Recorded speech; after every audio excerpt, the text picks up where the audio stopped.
Vamos, 2. Atrás, 3, 4, 5, 6. Adelante. Ya quedamos, que ustedes van a ayudar a que haya igualdad. Buen día, presidente. Nancy Flores, de la revista Contralínea, y también buen día al subsecretario. Presidente, quiero plantearle nuevamente el tema de los refugios para niños víctimas de trata de Rocío Orozco, porque parece que hay una confusión respecto de la competencia. Ayer tuvimos oportunidad de entrevistar a la abogada y fiscal de la Ciudad de México, Ernestina Godoy, y ella nos explicó que en este tema es un asunto federal, que no existe ninguna carpeta de investigación en la Fiscalía de Justicia de la Ciudad de México, porque es un tema federal. Y ya revisamos, y es que resulta que estos refugios, en general los albergues que están destinados a atender a personas en situación de vulnerabilidad, en este caso son niños víctimas de trata de personas, pero también pueden ser personas en situación de calle o adultos mayores, no importa, están regulados por la Secretaría de Gobernación, porque se trata en este caso de albergues que están operados por la sociedad civil, pero el Estado tiene una responsabilidad sobre estas personas en situación vulnerable. Y ella nos explicaba precisamente esto, que no pueden abrir ellos ninguna investigación ni hacer justicia sobre este caso, porque es un tema de fuero federal, al tratarse además del delito de trata de personas. Entonces, presidente, bueno, aquí la secretaria de Seguridad Pública, cuando le consultamos qué iba a pasar con este caso y si no iba a quedar impune, ella nos decía que existían estas carpetas de investigación tanto en el Estado de México como en la Ciudad de México. Se confirma que en la Ciudad de México no hay nada y en el Estado de México sí hay una carpeta de investigación, porque pues ahí acudieron las propias personas del refugio. Y aquí la pregunta es, presidente, si la Secretaría de Gobernación ya presentó alguna denuncia por estas violaciones que ocurrieron en contra de menores, de 3 menores de 7, 9 y 11 años, uno de ellos además con la agravante de que tenía una discapacidad intelectual. Entonces, preguntarle, presidente, si la Secretaría de Gobernación ya presentó esta denuncia, si la van a presentar ustedes al tratarse, pues como dice la abogada Ernestina Godoy, de un tema federal, y también si hubo algún tema de violación al debido proceso por parte de la Fiscalía del Estado de México por abrir esta carpeta cuando en realidad no era su competencia. Tendría que haberlo turnado a la Fiscalía General de la República. Bueno, pues si te parece, mañana mismo informamos sobre este caso. Hoy voy a pedirle al secretario de Gobernación, al subsecretario, a la secretaria de Seguridad Pública que presenten un informe sobre el estado que guarda esta investigación, en qué instancia está, aunque independientemente de a quién corresponde, lo que hay que hacer es justicia y que no haya impunidad. Entonces, mañana informamos, aun cuando vamos a estar en Culiacán, de todas maneras se va a informar puntualmente sobre lo que estás planteando. Sí, presidente, porque lo que opera aquí es como una especie de subrogación, como ocurría con las guarderías del Instituto Mexicano del Seguro Social. El gobierno, las autoridades, en este caso el DIF nacional, los DIF estatales y también las procuradurías para atención a los niños, a los menores de edad, entregaban a estos menores víctimas de trata a estos refugios porque decían que no tenían espacio en sus propios albergues. Entonces hay un tema como de subrogación, como ocurría también con las guarderías. Preguntarle también sobre el tema de Vitol. Bueno, ya sabemos, aquí usted nos indicó que ya habían esta compañía, esta empresa, gran empresa, la primera en el tema de distribución de combustibles, que ya habían hecho públicos los nombres de quienes habían sido corrompidos por parte de Petróleos Mexicanos. El 22 de abril pasado, bueno, el 22 de abril, el Consejo de Petróleos Mexicanos sesionó de forma extraordinaria para decidir ampliar esta contratación que tenían con la firma KPMG para las auditorías internas, y se estaba revisando todo el tema de Petróleos Mexicanos corporativo, pero también de sus filiales y subsidiarias, incluyendo a todo el grupo PMI y también a todo el grupo que se controla desde Pemex Transformación Industrial. Preguntarle, presidente, si estas auditorías se van a cancelar, si ya le informó algo la secretaria de Energía o el director general de Petróleos Mexicanos, si se van a cancelar toda vez que pues esta información ya la obtuvieron, ya se sabe quiénes son las personas que se corrompieron, y si aquí en este caso ya hay detenciones o algunas órdenes de aprehensión en contra de los funcionarios que se corrompieron. Bueno, ya se había presentado una denuncia desde que se dieron a conocer los hechos. Para que se tengan los antecedentes, esta empresa fue sancionada en Estados Unidos, fue juzgada en Estados Unidos por actos de corrupción. Allá declararon de que habían entregado sobornos a funcionarios de Petróleos Mexicanos. Se arreglaron en Estados Unidos, legalmente se llegó a un acuerdo y se comprometieron a reparar los daños en el caso de México. La indicación que di en ese entonces es de que se aceptara la reparación del daño, pero que queríamos saber quiénes habían recibido el dinero, quiénes se habían beneficiado con los sobornos, porque era parte de la investigación en Estados Unidos y tenían los nombres en los juzgados de Estados Unidos y también la empresa. Pero pensaron que si se reparaba el daño, con eso era más que suficiente. Entonces no aceptamos la reparación del daño y les exigimos que queríamos saber quiénes eran las personas que habían recibido dinero.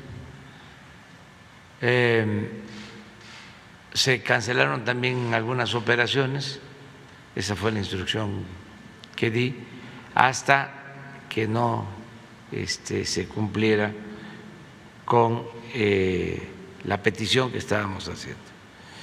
Pasó el tiempo, ya hace como 15 días fui informado de que ya habían dado a conocer los nombres de 2 personas de la filial PMI Comercio Internacional. Pemex Internacional, sí. Y ya se presentó de nuevo, a partir de ahí, otra denuncia en la Fiscalía. Eso es lo que va hasta ahora y pues no se puede cancelar ninguna auditoría. Se tiene que continuar hasta conocer todo, y una vez que no se afecte el proceso, el llamado debido proceso, pues vamos aquí a informar. Y presidente, esta semana se espera que ya se resuelva la extradición de Julian Assange, este activista por el derecho a la información tan importante que dio a conocer pues estos crímenes de guerra, no crímenes de lesa humanidad, además de grandes casos de corrupción a nivel internacional. Usted aquí en la conferencia de prensa matutina había dicho que había la posibilidad de que México le ofreciera asilo político por toda esta persecución que está sufriendo Julian Assange y todo el equipo de Wikileaks. Preguntarle cómo va este tema, presidente, si ha habido algún avance al respecto y si ya se comunicaron con el equipo de defensa de Julian Assange. Gracias, presidente. Ha habido comunicación con la Secretaría de Relaciones Exteriores y sí nosotros ofrecemos el asilo y estamos a favor de que se le libere porque es un perseguido político.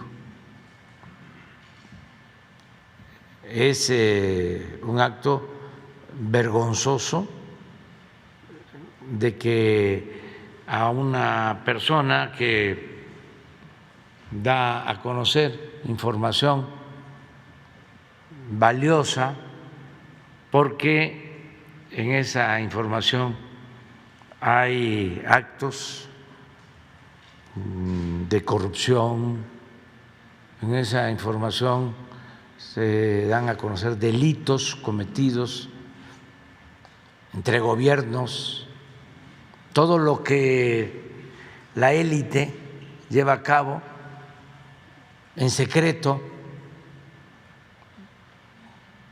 de repente sale por una investigación que ellos hacen y se castiga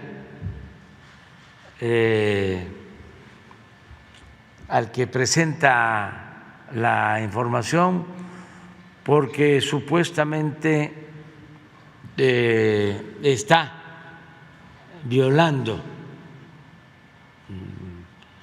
temas confidenciales, cuando por encima de esos medios está la esencia de la denuncia gravísima de intromisión en asuntos de gobierno y de todo tipo.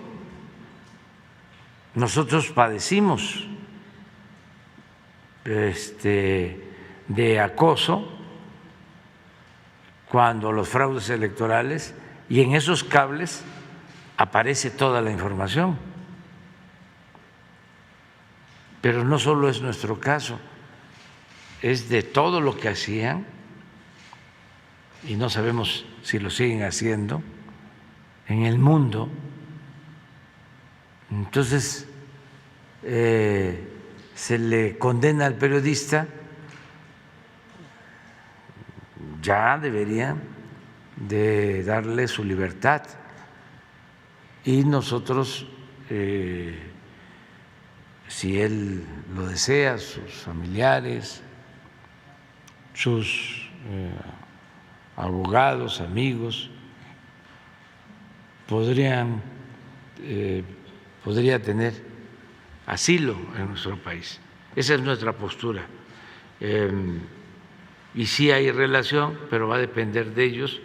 Ojalá y se tomen en cuenta todos los elementos y que no se actúen por consigna, en ningún caso, que prevalezca la justicia. Esa es mi postura.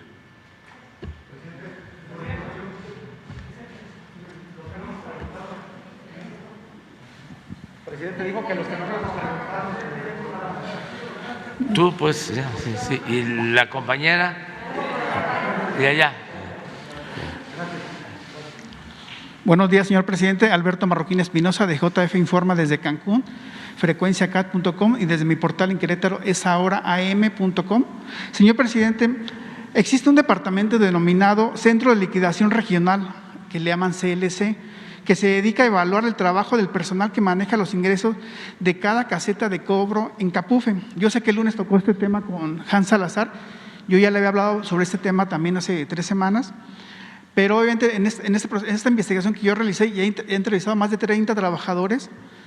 Este departamento se dedica a evaluar el aforo vehicular que hay en cada caseta para ver si coincide el número de vehículos que cruza por una caseta con lo que reporta obviamente cada empleado, ¿no?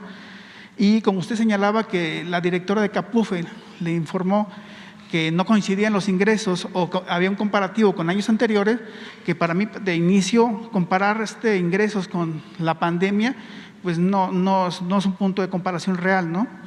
Entonces, en este caso, sí hay una omisión por parte a lo mejor de los directivos de Capufe, si aseguran que hay una diferencia de ingresos y que están robando dinero, pero no hay denuncias de los hechos ante la función pública en años anteriores, cuando sabíamos que era una empresa privada de outsourcing, que era relativamente sencillo levantar actas administrativas para poder hacerle los cambios pertinentes del personal en su momento, ¿no? Y es personal que lleva más de a veces de 10 años, los más jóvenes de 2 años de trabajo. Entonces, yo creo que aquí hay algo que tiene que investigar la Secretaría de la Función Pública en este punto, porque realmente no coincide. Y ojalá si nos pudiera presentar a lo mejor la directora de Capufe el informe que le presentó usted para la justificación, que digo, no lo veo muy de acuerdo a lo que yo investigué, porque también está ocurriendo lo mismo en pensionista. En Capufe hablamos de 600 personas y de pensionista hablamos de 400 personas que pasó algo similar. Y también llama mucho la atención porque el 23 de diciembre de 2021, la directora de Capufe ya había emitido un oficio dirigido a todo el personal de outsourcing, asegurándoles que ya se iban a recontratar a partir de enero y que le echaran muchas ganas, que pues ya estaban todos con este nuevo esquema de la ley que entró en vigor el 23 de abril de 2021. Entonces, aquí ocurre algo que ojalá pudiera la Secretaría de la Función Pública investigar, porque realmente no es así. Y si hay una disparidad de ingresos, alguien más arriba, algo está ocurriendo por ahí, desde incluso de los jefes, a lo mejor de cada plaza de cobro, porque yo he entrevistado gente desde Tabasco hasta Culiacán, por ejemplo, o sea, hasta el norte del país. O sea, de verdad he indagado con muchos, incluso muchos de ellos se han conectado a mi canal de YouTube para dar su versión, su testimonio cada uno de lo que ocurre, ¿no? Entonces, ojalá que nos pueda decir al respecto sobre eso, señor presidente. Sí, vamos a profundizar más sobre el tema, que Elsa Beites informe y que también intervenga la Secretaría de la Función Pública para no cometer ninguna injusticia con los trabajadores, pero al mismo tiempo no permitir la corrupción. Efectivamente. Sí. O sea, eso es todo, porque estamos limpiando de corrupción en todo el gobierno, de arriba hacia abajo, y no se tolera la corrupción. Y hay resistencias, porque estamos hablando de años de estas prácticas corruptas. En Capufe, bueno, sí, considera la caja chica siempre el gobierno federal. Ponían a sus compadres, o sea, a la gente más cercana, a los amigos, ya se sabía que el que iba allí iba a robar. Y algo parecido está sucediendo ahora, y aprovecho para darlo a conocer, porque ya no hay espionaje, ya no existe el CISEN, pero sí hay inteligencia. No hay espionaje, pero sí mucha inteligencia de la gente que me informa de todo lo que está pasando. Y ahora parece como que hay oposiciones, ¿no?, resistencias, boicot en el aeropuerto Sí.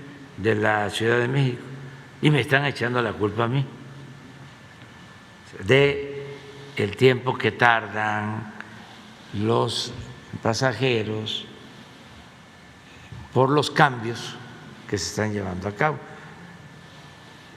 Y viene de arriba, ¿no? Tiene que ver con la molestia que todavía no digieren, superan, de que no pudieron atracar con el nuevo aeropuerto de Texcoco. Y como era muchísimo dinero, estamos hablando de un asalto, de un robo, pues de más de 200,000 millones de pesos. Entonces se quedaron molestísimos. Ellos, sus voceros, sus achichincles y sus seguidores del conservadurismo. Entonces quieren que nos salgan mal las cosas, y en el aeropuerto tengo información que hay una campaña echándonos la culpa de que si hay saturación, si no se atiende pronto a los pasajeros, si se les mantiene 1 hora, 2 horas, pues es culpa del gobierno. Ayer leí que dieron a conocer un periódico alarmado la instrucción de que las aduanas pasen a ser operadas, manejadas por la Secretaría de la Defensa y por la Secretaría de Marina. Entonces, siempre hay estas resistencias porque pues está más que demostrado que hacían su agosto y imperaba la corrupción. No estoy hablando de que todos los servidores públicos sean corruptos, hay gente honesta, pero sí hay estas reacciones. Lo mismo en el caso de la medicina. ¿Se acuerdan cuánta Escondían los medicamentos en los hospitales. resistencia? Porque tenían el negocio de la compra de los medicamentos, 100,000 millones de pesos. Una red, una banda. Todavía ayer sacó Loret de Mola un reportaje sobre los médicos de Cuba, que es un reportaje, un refrito,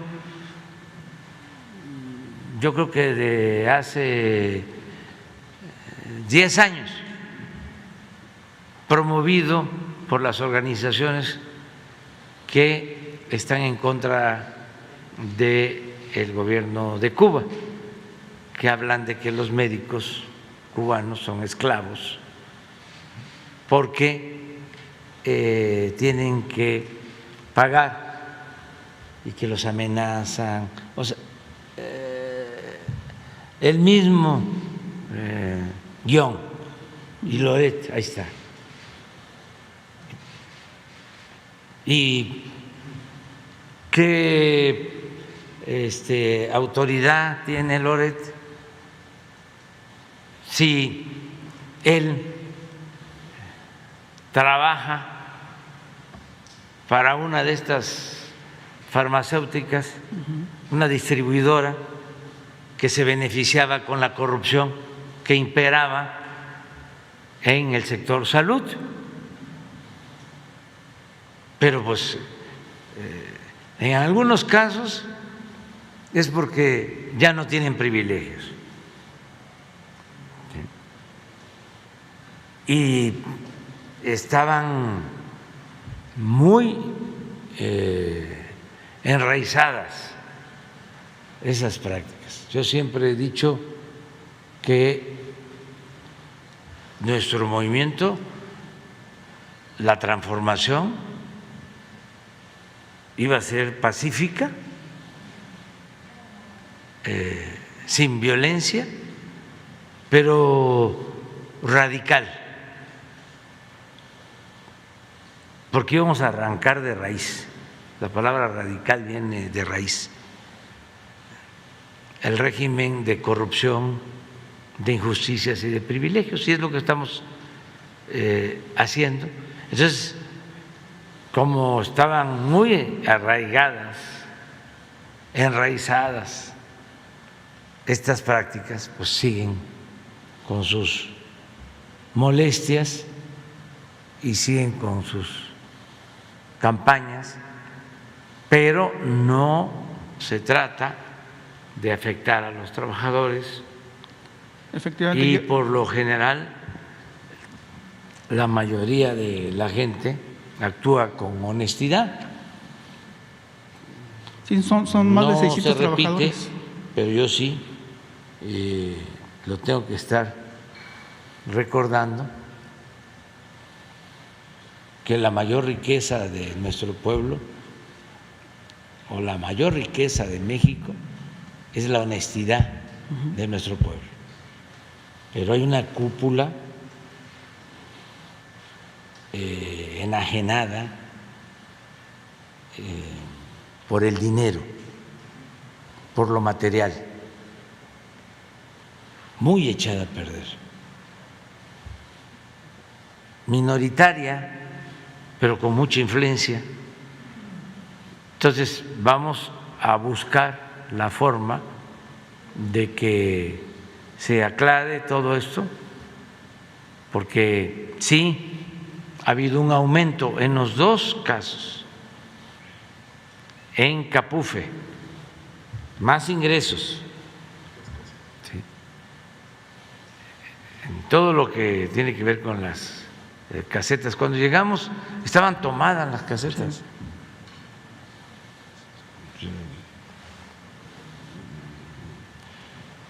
Las de Morelos y las que iban a Puebla, me acuerdo que todas las de Nayarit, todas las de Sinaloa, todas tomadas, y cobraban. Y dijimos, se acabó esto. Y se ha avanzado, bueno, porque así tenemos ingresos y ese es el dinero que se utiliza para las pensiones, para apoyar a la gente humilde, a la gente pobre, pues para comprar las vacunas, que antes ese dinero pues se lo robaban, y como robaban arriba, abajo se decía, pues podemos hacer lo mismo. Y en aduanas está pasando algo similar. Desde que están los militares y marinos a cargo de las aduanas, se ha incrementado. Sí. La recaudación, nada más por aduanas se obtienen 1 billón de pesos. Entonces, ¿cómo no voy a nivel general? 1 billón de pesos de ingresos por aduanas. ¿Cómo no voy a ocuparme de eso? ¿Y cómo les voy a dejar las aduanas a los gobernadores? Ya no, los actuales no, pero antes era, estas me corresponden a mí y yo voy a proponer. Y los sistemas de vigilancia, me llamó la atención de que había un contrato de cámaras, porque era una robadera completa. Hacían la faramaya de que con sistemas modernos se detectaba, ¿no?, el robo, y había que comprar drones y cámaras, lo que pasaba con el huachicol. Entonces robaban en eso. Por lo general esos equipos ahí quedaban, sí, echándose a perder, porque no les interesaba. Era el moche por la compra de los equipos.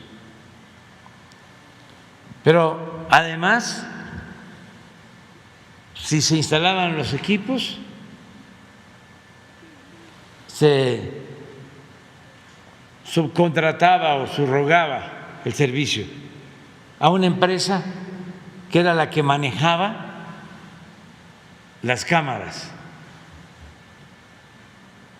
y eran contratos de 2,000, de 3,000 pesos, millones de pesos, 2,000, 3,000 millones de pesos.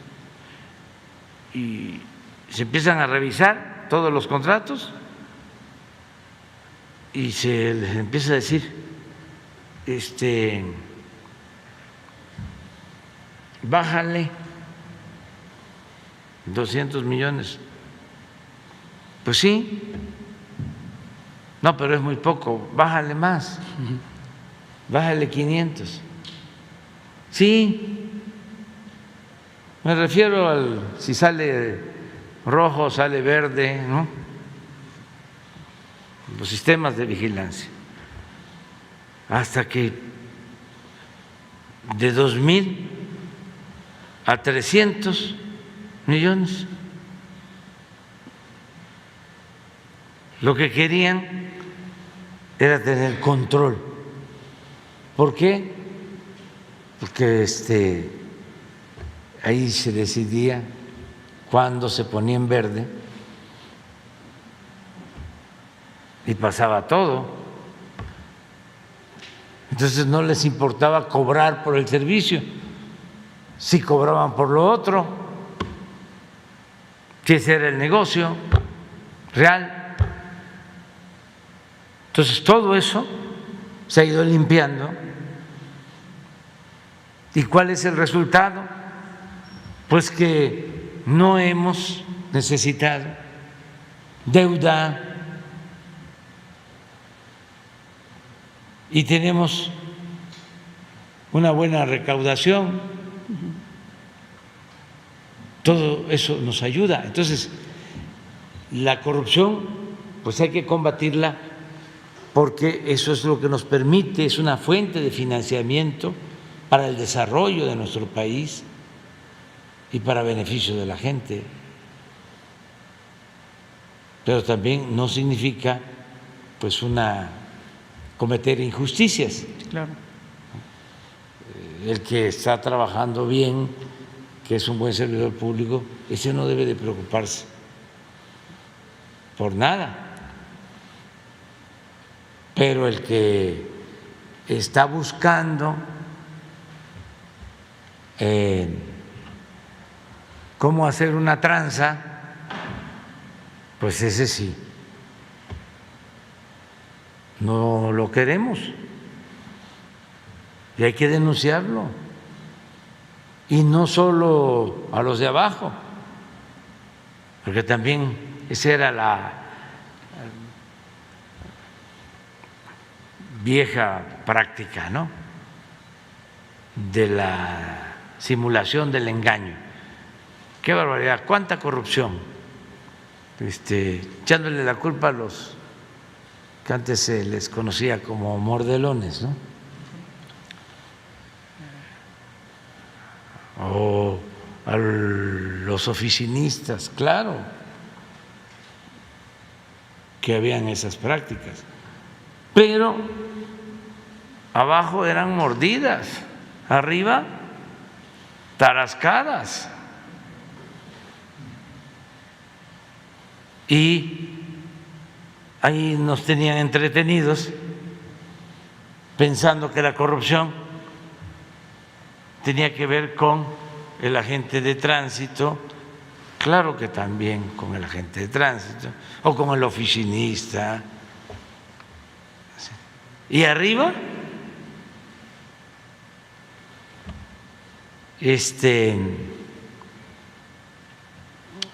impunidad, condonación de impuestos, grandes negocios, nada más que era delincuencia de cuello blanco, que no perdían ni siquiera su respetabilidad. Entonces todo eso es lo que tiene que cambiar, ya está cambiando y tenemos que continuar con eso. Y cada vez la gente está más sí, porque efectivamente consciente. Están justificando a lo mejor despedir a los de abajo para ver arriba ya justificar que ya hubo un faltante, pero la culpa lo tuvieron los de abajo, como ocurría en Pemex, por eso permitieron el huachicol, porque había arriba un gran robo, pero mejor echarle la culpa a los huachicoleros, ¿no? Que robaban los ductos con pequeñas tomas y así justificaban los grandes robos en Pemex, por ejemplo, ¿no? Sí, eso es lo que vamos a revisar en este caso. Capufe y pensionista también es otro caso. Sí, igual. Lo mismo. Y bueno, una denuncia ciudadana, señor presidente, en el 2017, yo sé que no es competencia de la federación, pero es que de verdad en Insurgentes Norte, número 1260, hubo un edificio que quedó en muy mal estado, ya se reparó, pero realmente sigue igual, pero ya dijeron las autoridades que ya está bien el edificio, pero son 165 familias que saben que están en grave riesgo en ese edificio. Lo que piden ellos nada más es que un ingeniero estructurista ajeno a lo mejor al gobierno de la Ciudad de México y que haga una evaluación, realmente es lo único que piden ellos para que le den esa garantía, porque saben, ellos tienen estudios que ese edificio sigue mal, ¿no? Entonces ojalá, es el único apoyo que piden ellos, ¿no? Sí, nada más entrega los datos para que Protección Civil haga un dictamen. Ok. El martes pasado estuvo en Querétaro el secretario de Gobernación y la secretaria de Seguridad ahí con el gobernador Mauricio Curi. ¿No le comentaron algo respecto? ¿Cómo ven a Querétaro? Y también invitarlo a usted cuando va a Querétaro a llevar a cabo una mañanera, porque hemos visto que cuando va a una ciudad, a un estado, a una mañanera, pues siempre lleva buenas noticias, lleva inversión. Y ojalá nos tocara la suerte a Querétaro. No ha ido usted desde agosto, la única mañanera fue en agosto de 2020 en Querétaro. ¿Cuándo? Voy a ir. ¿Para cuándo más o menos? Voy a ir pronto. Bueno. Lo más pronto posible. Y llevo muy buena relación con el gobernador de Querétaro, con el gobernador Curi. Sí. Entonces, sí vamos a ir. Ahora no podemos estar en los estados o haciendo actos, ¿no? Sí podríamos estar en supervisión, donde hay elecciones, pero en Querétaro no hay. No. Entonces sí vamos a estar. Vale. Gracias, señor presidente. Sí.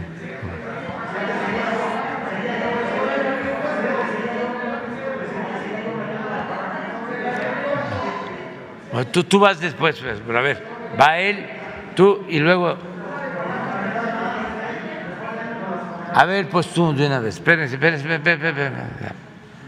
Paren. Sí, muchas gracias, señor presidente. ¿Cómo se decía antes cuando? Muchas gracias. Ramón Flores. Una de noticia de última hora, paren máquinas.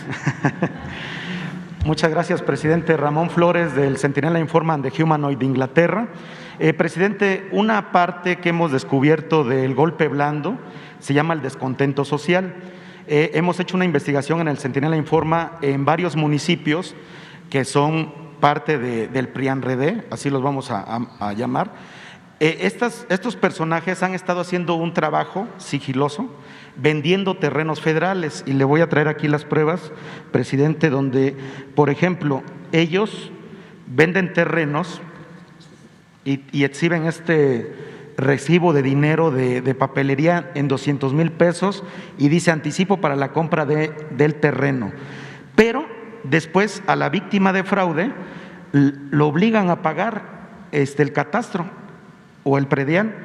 Aquí tengo el recibo de Santa María Huatulco, que estaba gobernado por el PRI-PRD, hoy ya gobierna Morena, donde lo obligan a pagar 15,000 pesos. Traemos lo que es las conversaciones de WhatsApp, donde el exfuncionario le dice que es problema de Fonatur y que es problema del presidente que no está liberando esos terrenos. Le están haciendo un descontento social abajo en los municipios para precisamente seguir sobre ese golpe blando que traen. Entonces, presidente, ¿qué podríamos hacer o qué se puede hacer respecto a estos documentos que le voy a entregar a usted ahorita para que los revise su Consejería Jurídica y que la Consejería Jurídica también revise o le haga una auditoría a los municipios? Porque de verdad, no nada más es Oaxaca.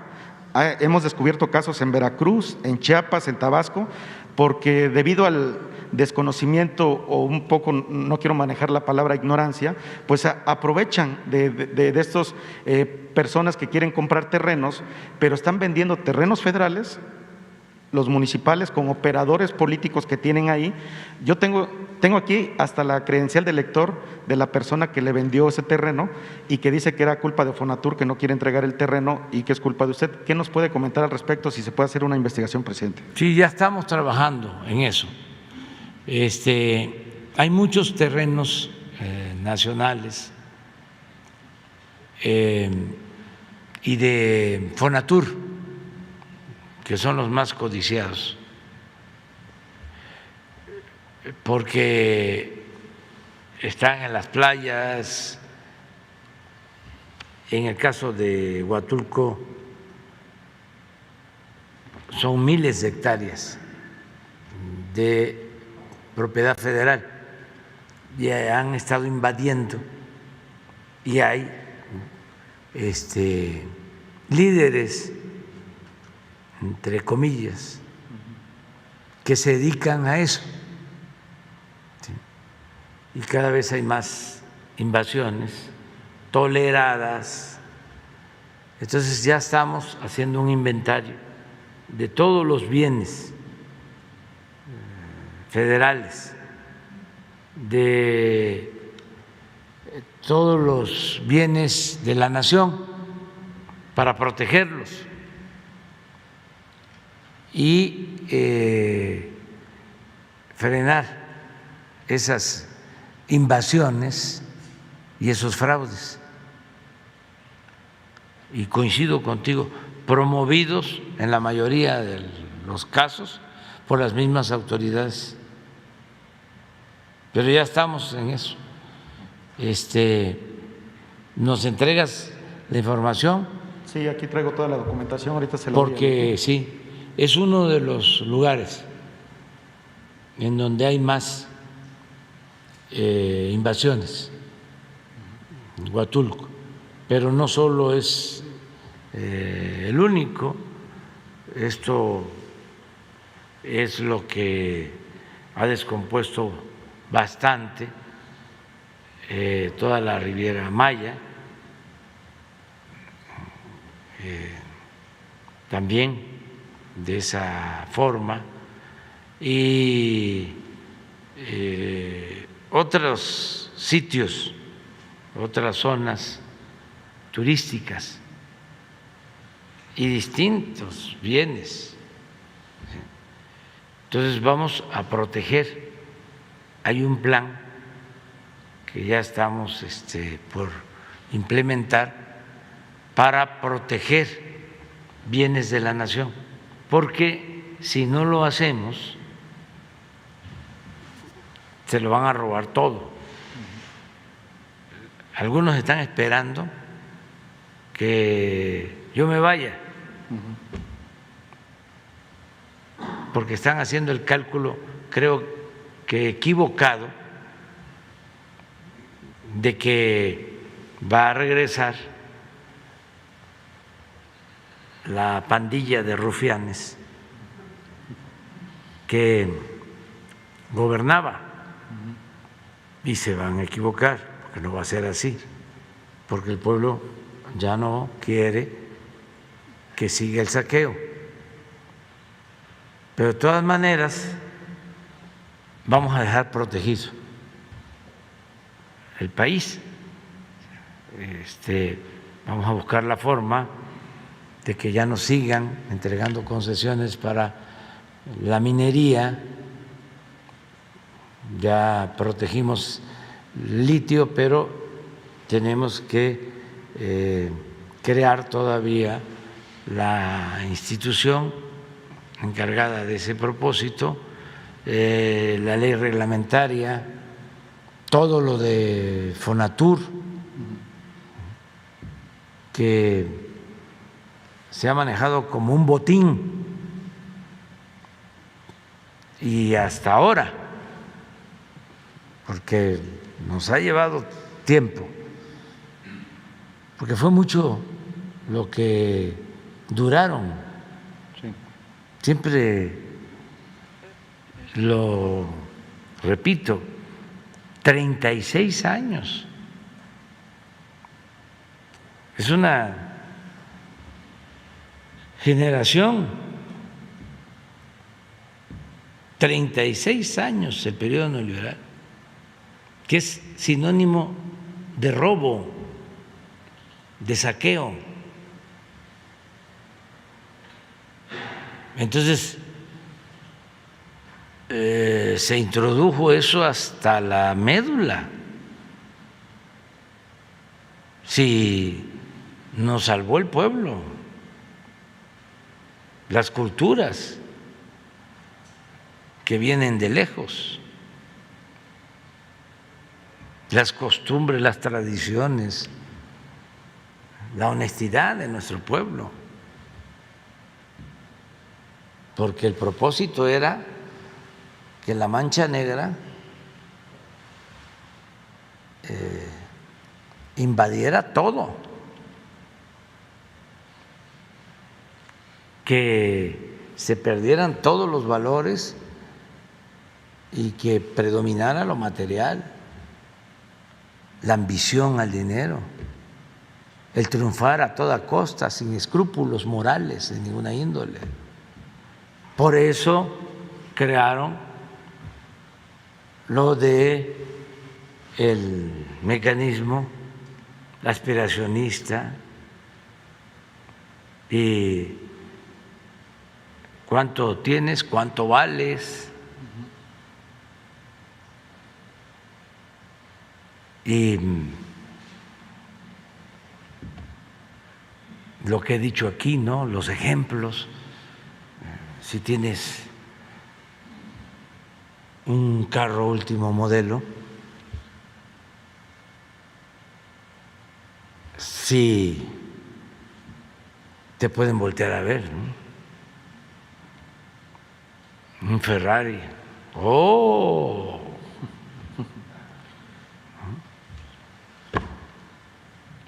Si lograste comprar una casa en una zona exclusiva, ¿cómo lo hiciste? ¿Quién sabe? Eso no importa. El fin justifica los medios. Si tienes tu departamento en Nueva York y en Miami y no todo el que tiene es malvado y el que hace dinero con trabajo, de conformidad con la ley, merece respeto, pero estamos hablando de este sistema que se estableció, de que había que sobresalir a costa de lo que fuese. Entonces, todo eso es lo que estamos enfrentando y vamos a cuidar los bienes y hemos recuperado bastante, pero nos falta todavía, o sea, necesitamos seguir limpiando de corrupción. Okay. Y esto que estás planteando es cierto. Tan es así que ya estamos haciendo un inventario de todos los bienes. Okay. Porque también en el desorden, si no se sabe cuánto tiene Fonatur o lo maneja el delegado de Fonatur. Hasta hace poco me enteré de que había un delegado en Fonatur, Sí, así es. que rentaba la casa presidencial. Yo no uso esos inmuebles. Voy a hoteles, que dicho sea de paso, son buenos hoteles, limpios, económicos, me tratan muy bien los trabajadores, me cuidan los cocineros, chef, son muy solidarios. Entonces me siento muy bien. Pero habían casas para los presidentes. Hay todavía. Pues no voy. Pues de repente me entero de que pues la usaban porque la rentaban y no sé si ingresaba el dinero o no. Entonces, ¿para qué nos quedamos con esas casas? Mejor vamos a que se rifen, se vendan y se entreguen para algo en beneficio de la gente, en beneficio del pueblo, entregarle al pueblo los bienes para que los protejan, los cuiden y se beneficien. Es como el tianguis del bienestar, ya les vamos a informar cuánto se ha entregado en los pueblos más pobres de Guerrero, de Oaxaca, de Chiapas, Veracruz, ahora están en Chiapas, en Los Altos. ¿Y qué llevan? Todo lo que se decomisa, que se acumulaban en almacenes, se tenía que pagar renta de esos almacenes. Y todo lo que se decomisaba, ropa, zapato, ventiladores, de todo, se echaba a perder o se lo robaban. Y además tenía que pagarse la renta de las bodegas. Entonces hicimos todo esto para la gente pobre. ¿Y qué me va a importar que digan que es populismo, paternalismo a estas alturas? Imagínense. Sí, ayudar a los pobres es ser populista, que me apunten en la lista. Sí. Presidente, en un segundo tema, bastantes migrantes se han acercado al programa del Centinela Informa, donde ellos le piden de favor o le solicitan que ellos quieren regresar a México con una seguridad. ¿Cuál es la seguridad? Tener una vivienda y poder pagar su seguro social.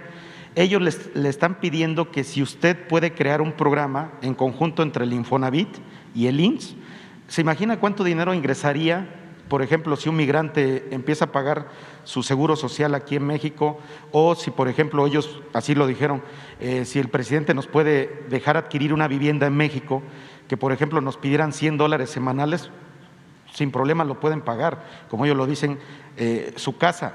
¿Se podría hacer un programa en conjunto entre el Infonavit y el IMSS para que puedan beneficiar a los que usted llama héroes vivientes, presidente? Sí, sí lo vamos a hacer, porque además ya lo he escuchado. Hay mucha gente que quiere regresar a México, cada vez más gente grande que quiere venir a sus pueblos. Bueno, nunca se pierde la querencia, ¿no? Sí.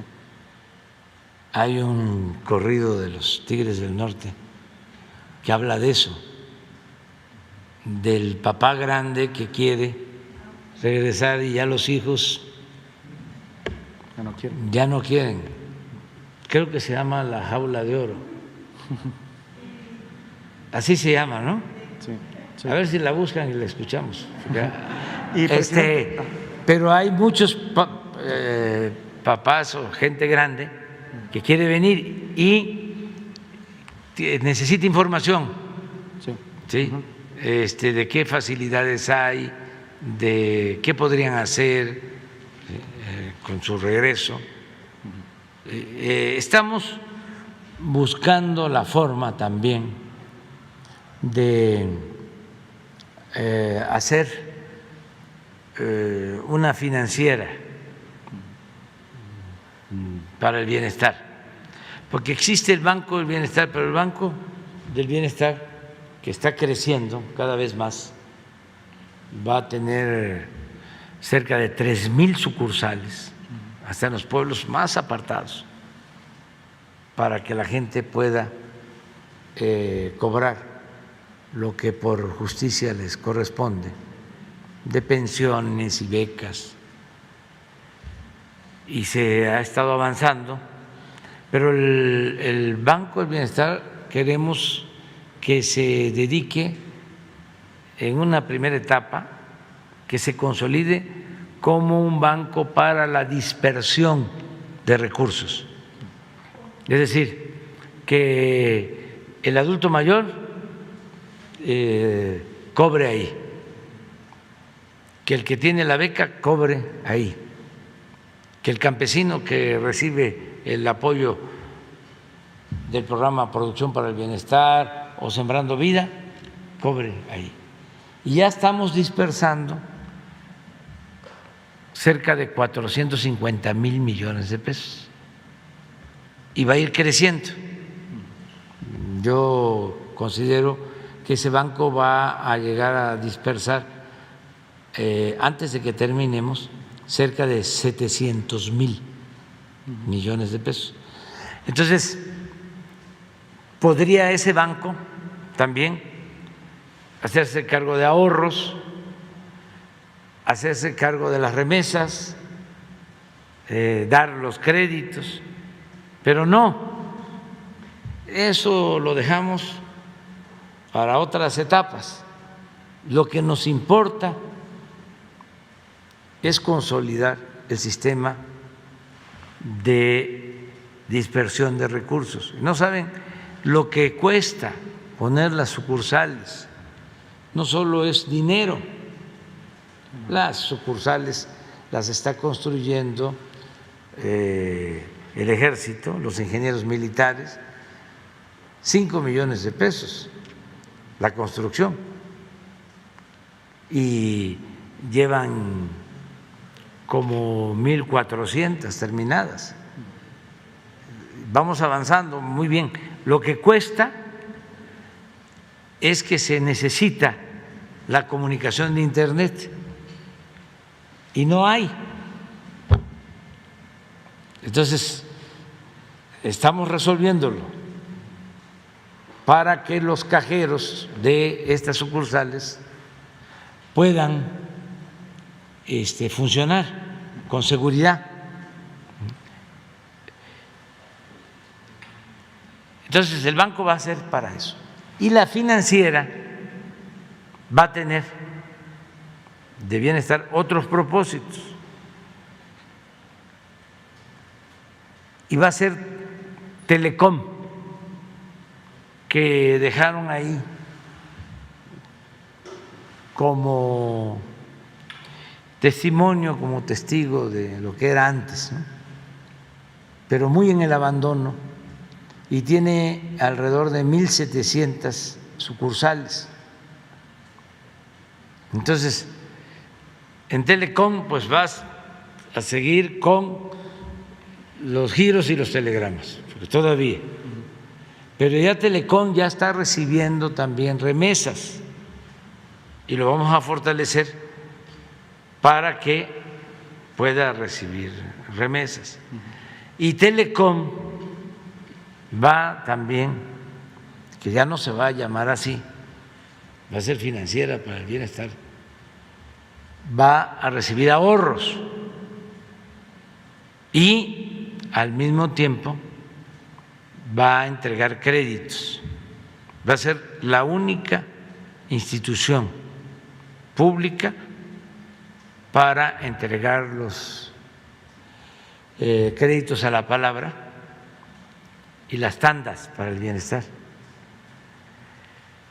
Y ahí vamos a crear un centro de atención a migrantes que quieran regresar. Okay. ¿A partir de cuándo sería? Ahí vamos, si es que ya tenemos todo, es cuestión del tiempo, estamos trabajando en eso. Muchas gracias, presidente. Va a llegar a 1,700 y los bancos van a ser complementarios, va a haber una relación.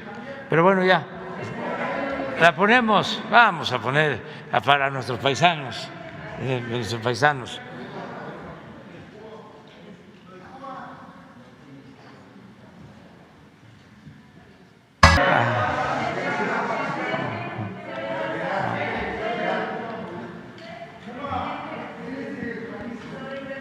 Adelante, adelante.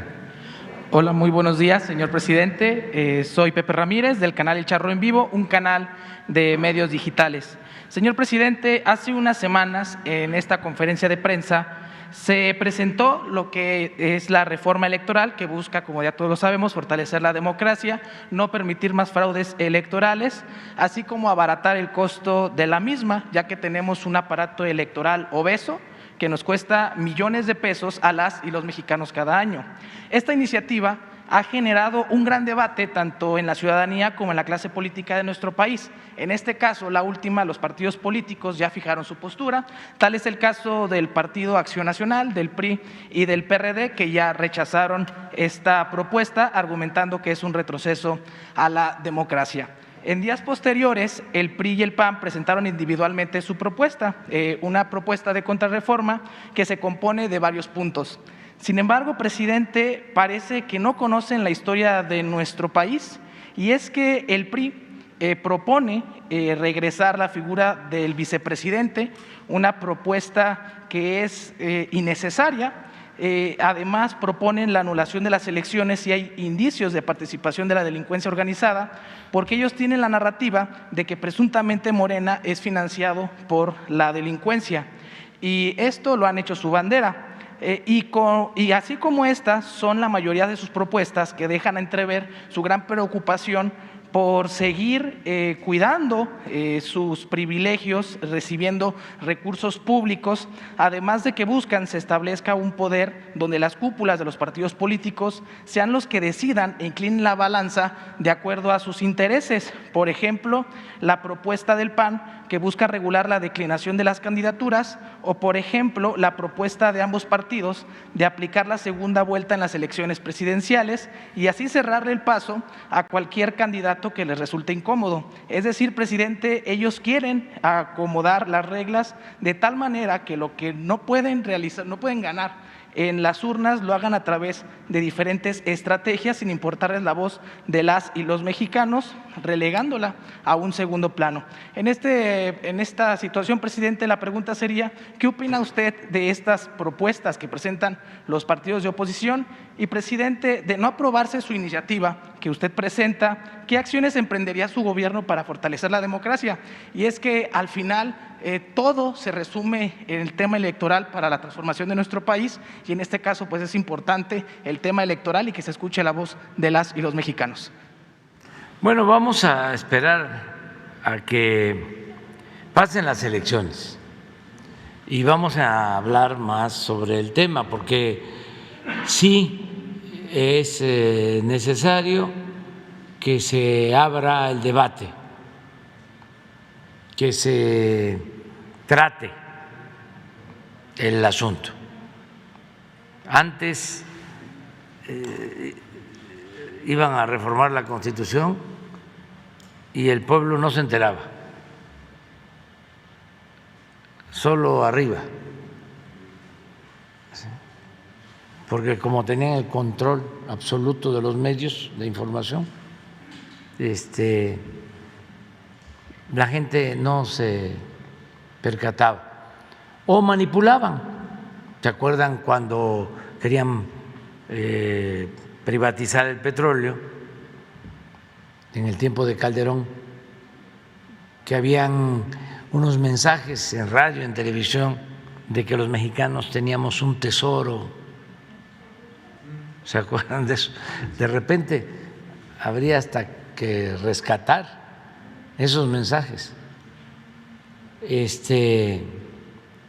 y que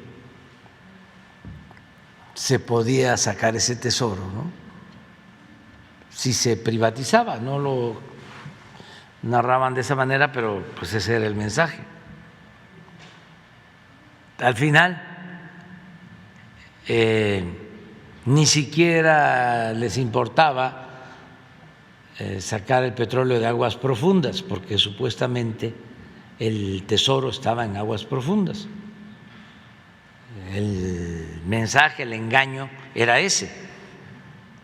Pero lo que querían era sacar el petróleo en tierra y en aguas someras, donde está el petróleo. Al final lograron su propósito, porque hubo hasta sobornos,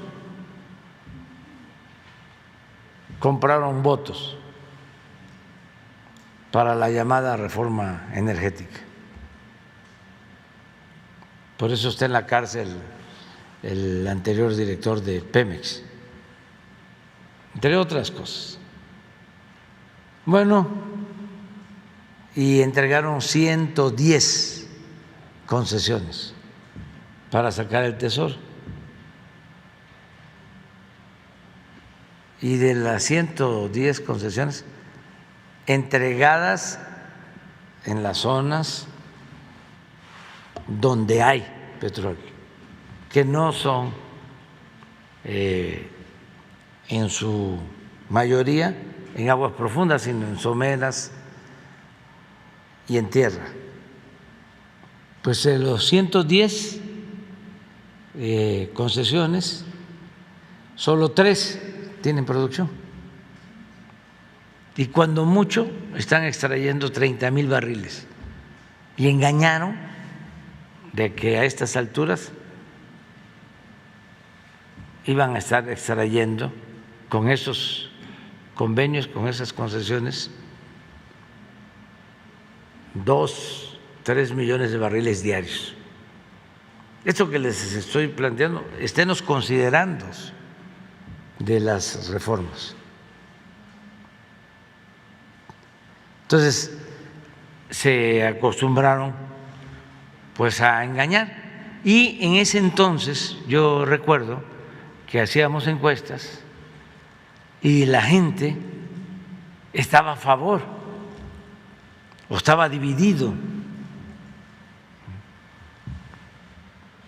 La reforma que tenía menos aprobación era la fiscal, la de los impuestos, pero esta tan importante, porque era la entrega de los bienes del pueblo, de la nación, a particulares, sobre todo extranjeros, como era tanto el bombardeo en los medios y no había información suficiente, llegó a estar 50-50 y la gente, pues sí, ahí va a venir, va a llegar la dolariza, porque así decían, viene el dinero a raudales, va a haber empleos, va a haber producción, no va a aumentar el precio de las gasolinas.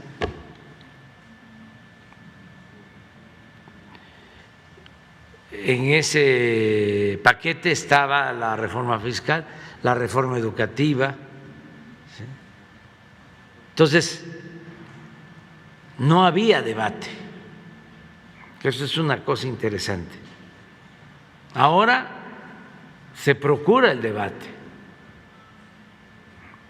Y en el caso de estas reformas, como fue la reforma eléctrica, va a haber debate para la reforma electoral, todo el pueblo, porque hay gente engañada, desinformada. Me estaban comentando que en Las Lomas habían unas mantas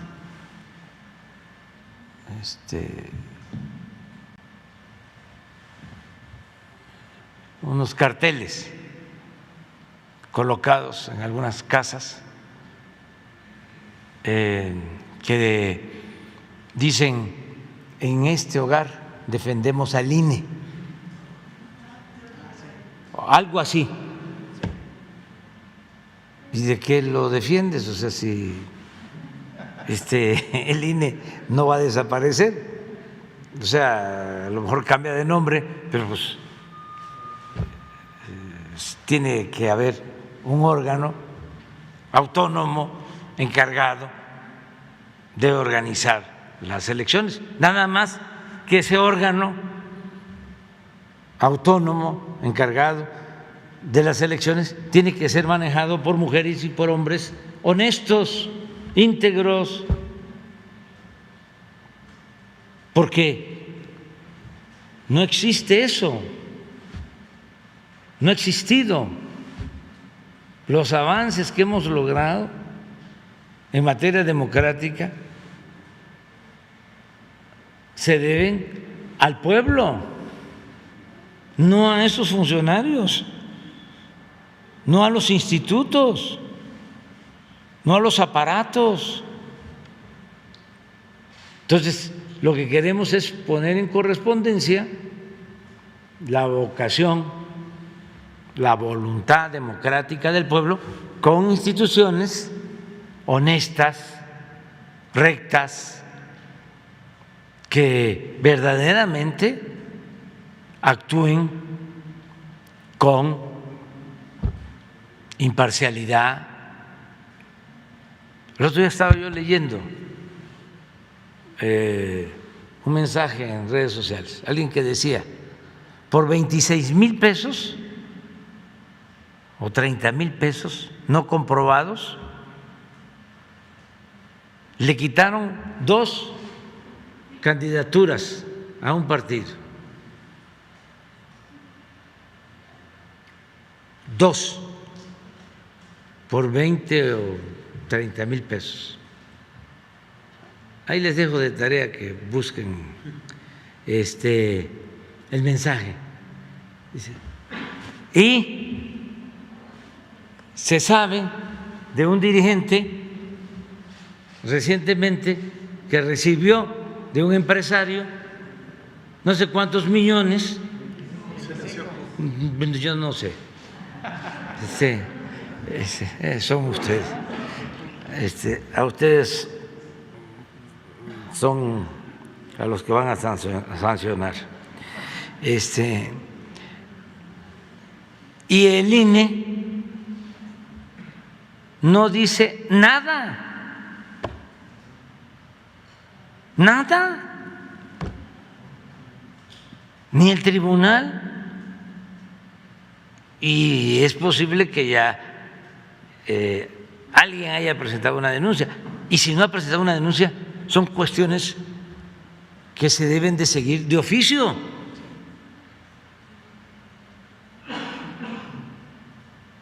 Entonces, ¿qué autoridades hay? Y eso también va para los medios, no para todos, y menos para ustedes. Me refiero para los machuchones. Sale información parecida, que no voy a referirme a ello, y en ningún medio convencional, en la televisión, en la radio, en los periódicos, a lo mejor en algunos, sí, silencio.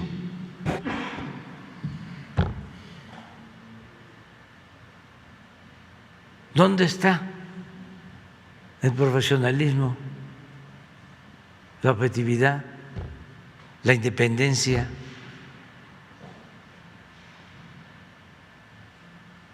Por eso, pues la gente ya no les cree, a pesar de que hay una campaña en contra de nosotros como nunca. Me estaba diciendo mi esposa ayer que estaba escuchando el radio, a ver si me acuerdo de la estación, creo que MBS es sí, de un informador que estaba diciendo, empezaban los encabezados de las noticias, ¿no? Y habría diciendo, pues la laguna de Bacalar, de los 7 colores, ya no va a tener ningún color, porque el Tren Maya va a destruir la laguna.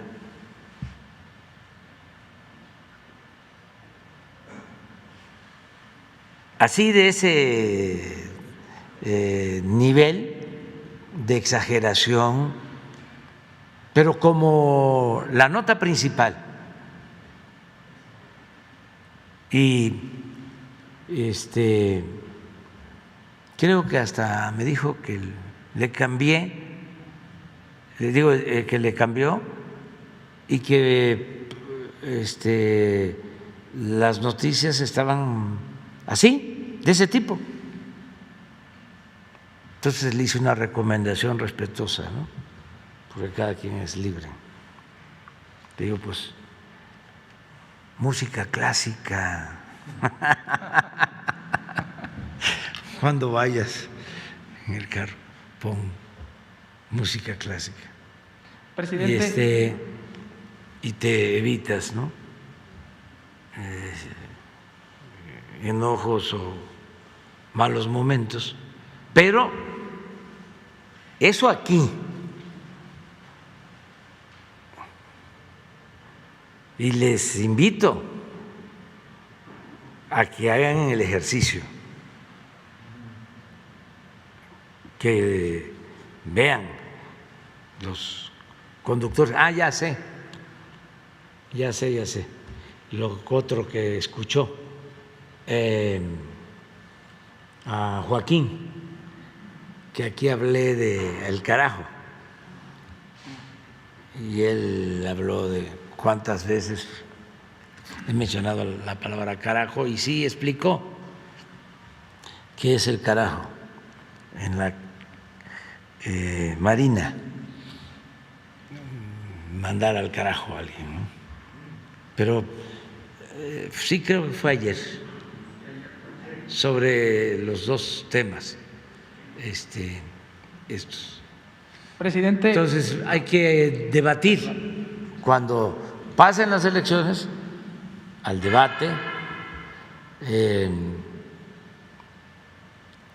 y ya se tratan todos los temas.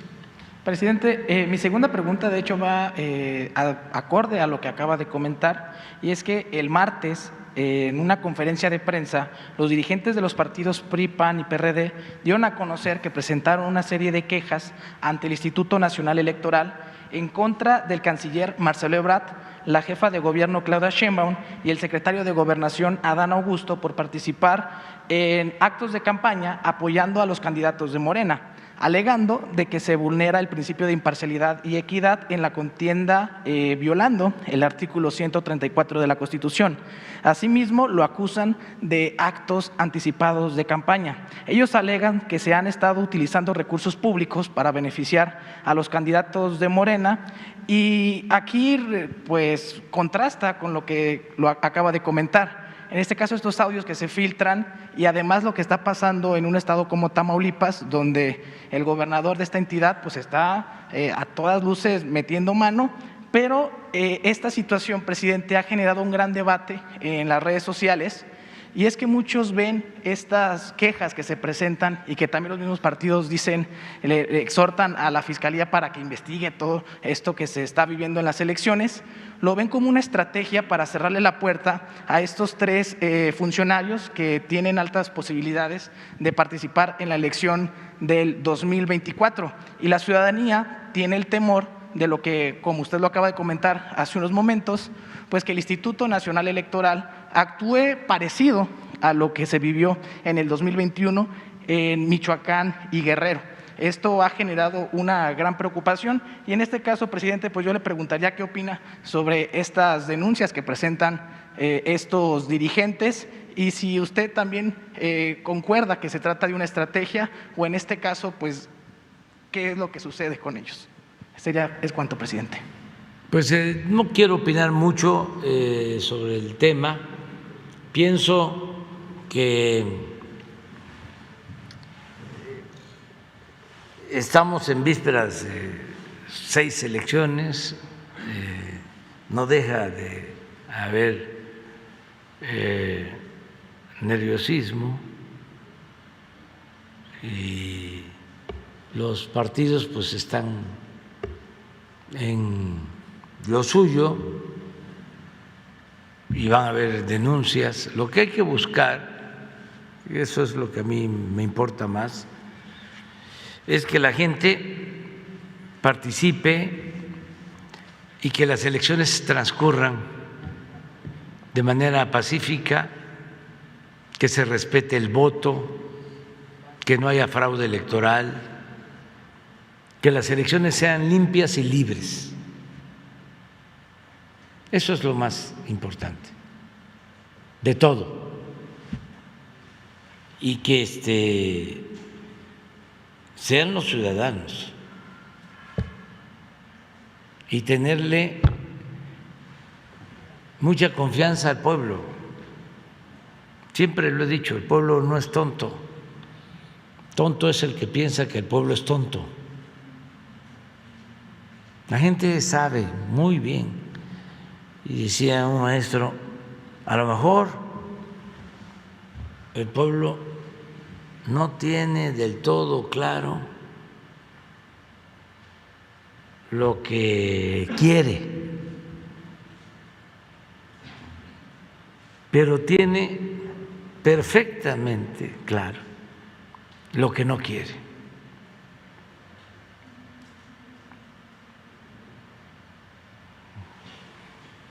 Ya la gente no quiere corrupción,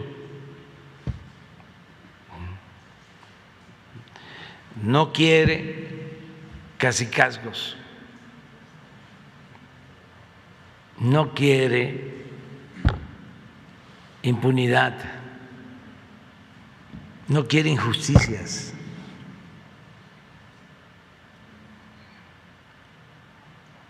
No quiere racismo, ni clasismo, ni discriminación,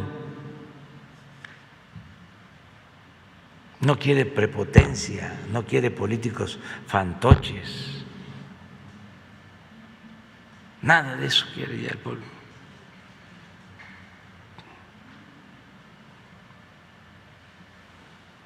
El pueblo se cansa de tanta pinche tranza. Ya me voy.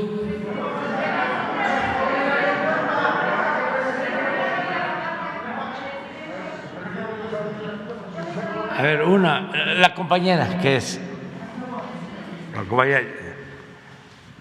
Gracias, presidente. Para preguntarle sobre el tema de la seguridad. Conocemos que están en marcha los programas de bienestar para combatir las causas o el fondo de la violencia, que todos los días usted encabeza la reunión de seguridad para revisar el tema, la creación de la Guardia Nacional y un despliegue sin precedente de las Fuerzas Armadas en el territorio, y sin embargo no cede la violencia.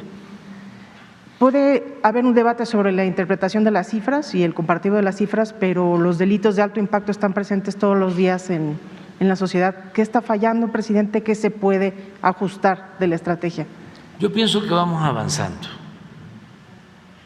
que es un problema complejo, heredado, se abandonó durante mucho tiempo y sobre todo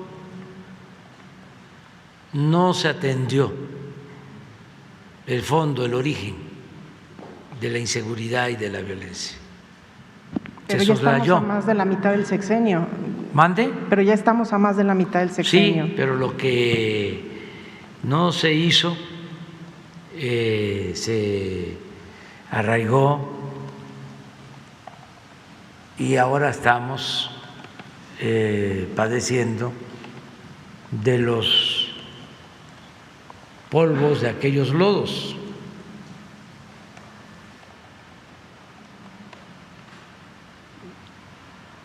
Y es un proceso que lleva tiempo, pero ya se están viendo los resultados. Nos costó muchísimo detener el incremento en homicidios, la tendencia, lo que he planteado aquí, pero afortunadamente ya hay una disminución leve, pero ya no continuó el incremento, ya no es la tendencia. Aquí está muy claro, y estos son cifras oficiales. Sí, sí, de que es en lo que menos hay cifras negras, porque por lo general se denuncian todos estos delitos de homicidio, y así venía.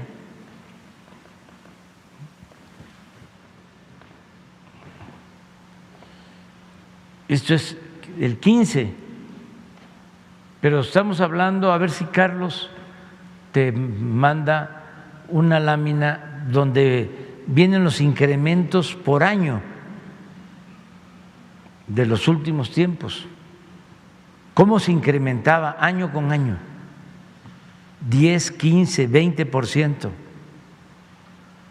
Así recibimos, aquí entramos nosotros.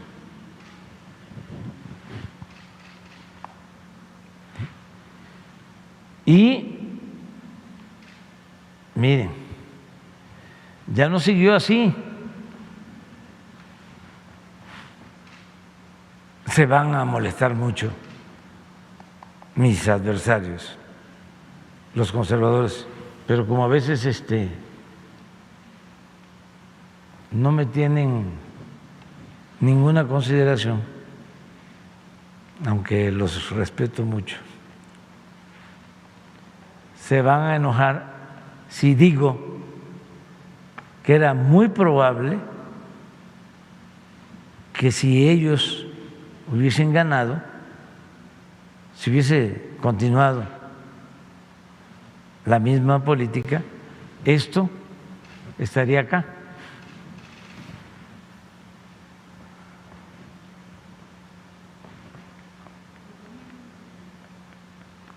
Entonces, llegamos y empezamos a contener.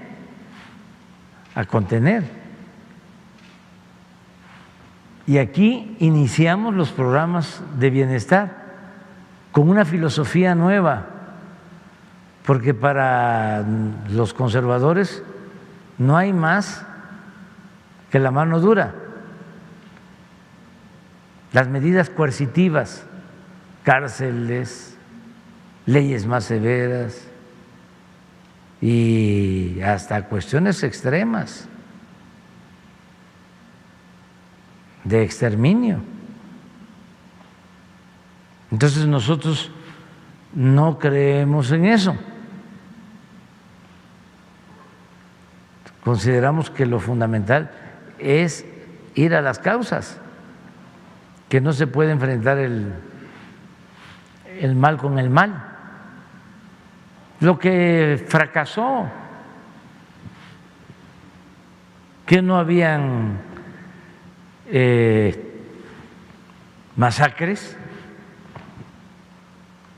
durante todo el periodo neoliberal, sobre todo no declaró la guerra Calderón. Eran masacres a manos del Estado, ahora lo que seguimos viendo son masacres por el enfrentamiento entre los grupos criminales, pero en medio está la sociedad, presidente. O sea, sí, pero no es el Estado.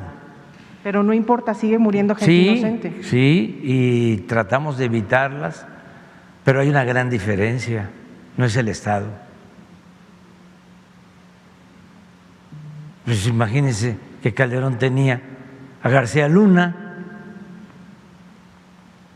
de secretario de Seguridad. Entonces, aquí ya empieza. Acabamos de tener antier, un día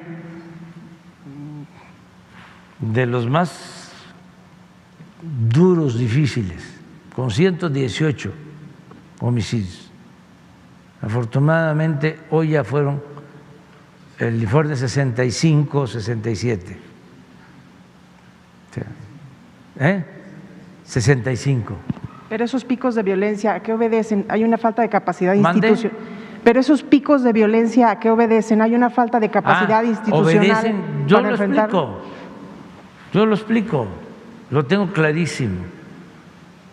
Primero, pues que se desintegraron las familias, se abandonaron los jóvenes. Se pensaba que todo se iba a resolver con medidas coercitivas, con la mano dura. Se asoció la delincuencia con la autoridad. No había frontera, era lo mismo. Y regreso al caso de García Luna. Pues estaba asociado con una banda, entonces se perseguía a unos y se protegía a otros, había contubernio y también vinculación de autoridades con la delincuencia.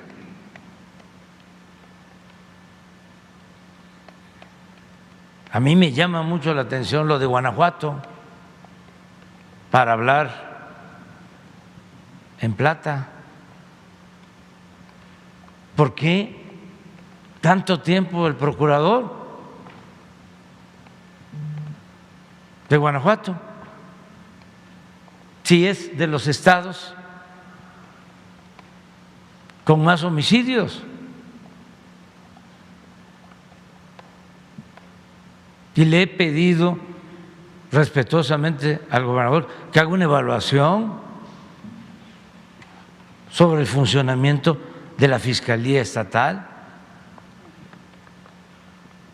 pero parece que ahí hay grupos de intereses creados que son los que mandan.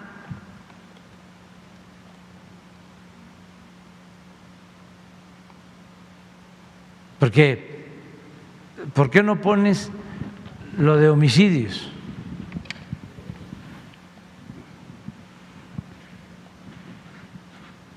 Esto es ayer. Y de todas maneras, lo de antier fue lo del el enfrentamiento, la masacre en un bar en Celaya. Y ayer que tenemos 65, ya no 118, de todas maneras, 10 de los 65, 15% en Guanajuato.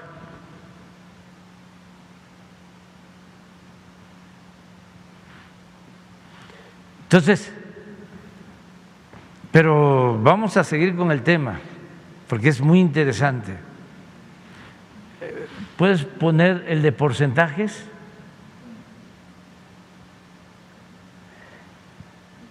Y esto es homicidio.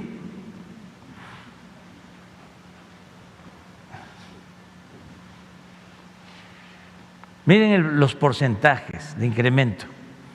Del 15 al 16, 16.4% de incremento en homicidio. Del 16 al 17, 32%. Del 17 al 18, 23%. Aquí entramos nosotros. Del 18 al 19, 6.9%. Del 19 al 20, 3.9%.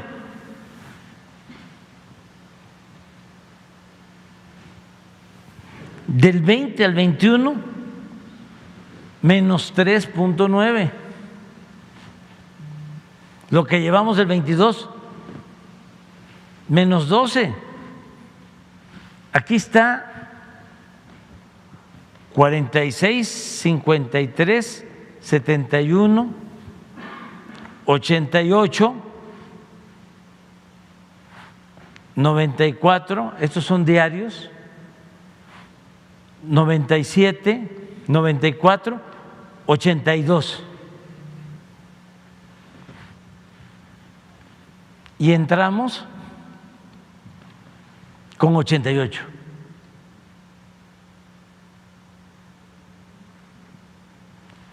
Pero pon secuestros. Este es lo que más nos ha costado trabajo, lo más difícil. Y es de lo que se agarran nuestros adversarios. No mencionan, esto no lo mencionan.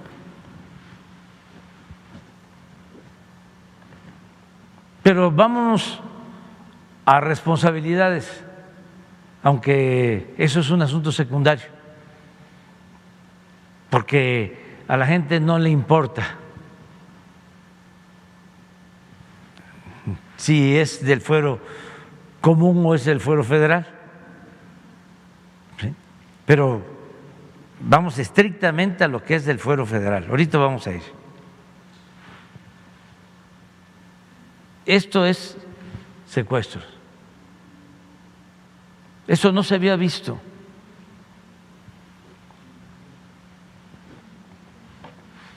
Casi nunca. Y si vamos al robo de vehículo,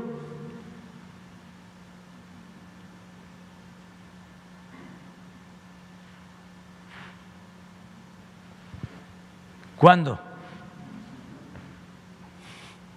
Yo tengo la experiencia de que cuando me tocó gobernar la Ciudad de México, Era un problema serio, no tanto homicidio, sino robo de vehículo. En homicidio, cuando estaba de otro partido, estaba como a 3 diarios aquí. El ingeniero Cárdenas le bajó y yo lo bajé y lo dejé en 1.9 y luego subió, no, lo bajó más Marcelo y ya últimamente subió, llegó hasta 6 diarios y ahora con Claudia lo bajó a 1.9 después de 20 años, sí, como 20 años aproximadamente. Bueno, pero recuerdo que dejé como en 75 robos diarios de vehículos. Me acuerdo que los que más se robaban en ese entonces eran los Volkswagen, porque habían en ese entonces como 120,000 taxis y la mayoría eran Volkswagen y se los robaban, la mitad de los carros que se robaban eran Volkswagen porque los desmantelaban y vendían las piezas y casi no cambiaba el tipo de pieza y por eso muchos robos de Volkswagen, y eran 2 puertas, tenía problemas y a partir de ahí ya se reglamentó. Al mismo tiempo que se autorizó la credencial única, se decidió que ya los taxis tenían que tener 4 puertas y ahí empezó a cambiar, pero bueno, hablo de 75 robados, 80, lo encontré creo que en 120 diarios. Y ahora resulta que en la ciudad el robo de vehículo, a ver si no lo tienen, es como 15. Y al otro día se enojaron porque dije que la Ciudad de México tiene menos delincuencia que Nueva York. Hasta un periodista de esos muy famosos lo tomó a mal. Entonces sí se ha avanzado, sí se ha avanzado y vamos a avanzar más. ¿Por qué tenemos ventaja? Primero, porque no permitimos la corrupción. Segundo, porque no hay contubernio. Está bien definida la autoridad y no está asociada, no hay asociación delictuosa como existía anteriormente. Y lo otro, que trabajamos todos los días. Y lo más importante, estamos atendiendo las causas y eso lleva tiempo. Por eso nunca hacían nada, porque nos daban el avión y nos decían sí, está bien, que se atienda la pobreza, que aumente el salario, que haya empleo, que se atienda a los jóvenes, pero eso tarda mucho y nunca se hacía.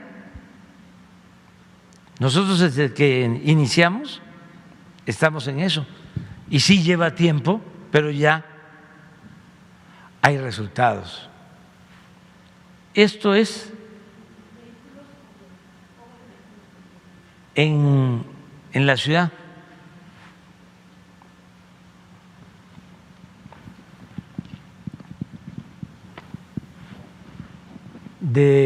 En aquel entonces, como la mitad era con violencia, pero el robo general de vehículos no tendrás.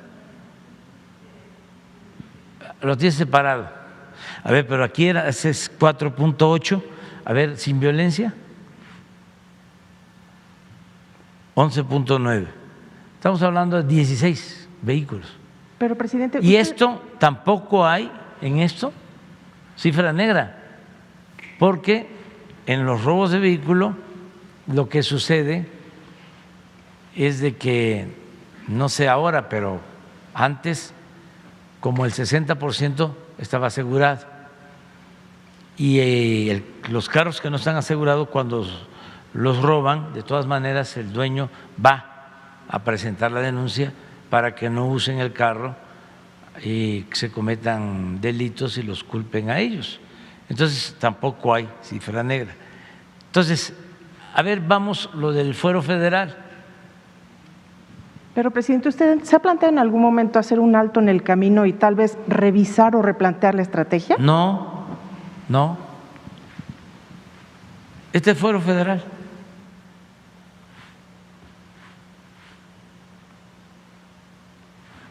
Aquí es donde se podría formalmente juzgar el desempeño del gobierno federal. 28% menos. Pero ya dije que pues yo no soy solo el titular del Ejecutivo Federal, soy el representante del Estado y tengo que hacerme cargo de todo el país. Si no soy culpable, sí soy responsable. Entonces, no vamos a cambiar la estrategia. Al contrario, quienes deben de reconocer que se equivocaron y que los errores en política son como crímenes, en el mejor de los casos.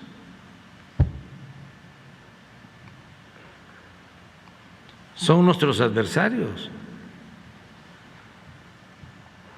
Y es un debate de fondo, porque yo sostengo que el ser humano no es malo por naturaleza, que el mexicano no es malo por naturaleza, que no nacimos malos, son las circunstancias las que llevan a muchos a tomar el camino de las conductas antisociales. Entonces, si cambia, como decía Ortega y Gasset, la circunstancia, cambio yo y mi circunstancia. Entonces, el del pensamiento conservador no comparte esto. Cuando yo dije abrazos, no balazos, se rieron, se burlaron. Lo siguen haciendo. Y puedo demostrar de que esto es lo mejor, que lo otro no funciona. No funciona la ley del talión. No es el ojo por ojo, el diente por diente. Nos quedamos todos chimuelos y tuertos.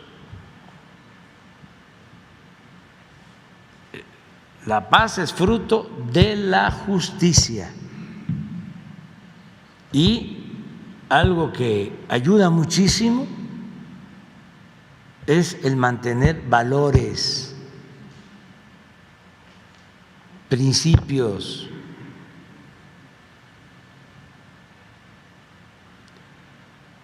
Y aceptar que solo siendo buenos podemos ser felices. Y no les gusta a Aguilar Camín y a Krause y a Silva Gerson, porque para ellos me faltaría nada más decir amén.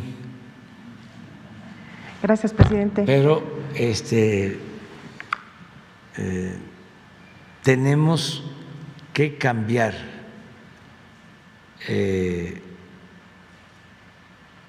o mejor dicho, fortalecer los valores que ya existen en nuestro pueblo. Nosotros no necesitamos importar valores, los tenemos. Por eso México es extraordinario, como México no hay dos. La grandeza cultural de México ya la quisieran en otras partes.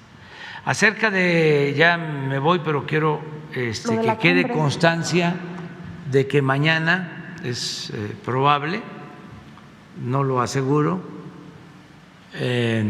vamos a definir ya la situación sobre la cumbre mañana, en la mañana. Es probable, porque estamos valorando una serie de… ¿Qué factores está valorando para tomar su decisión? ¿De qué depende? Depende de que inviten a todos. Esa es otra cosa. El hecho de que se no desistan quiera ir, que no vaya, pero que no se excluya a nadie. Ya me llegó ayer, me llegó la invitación.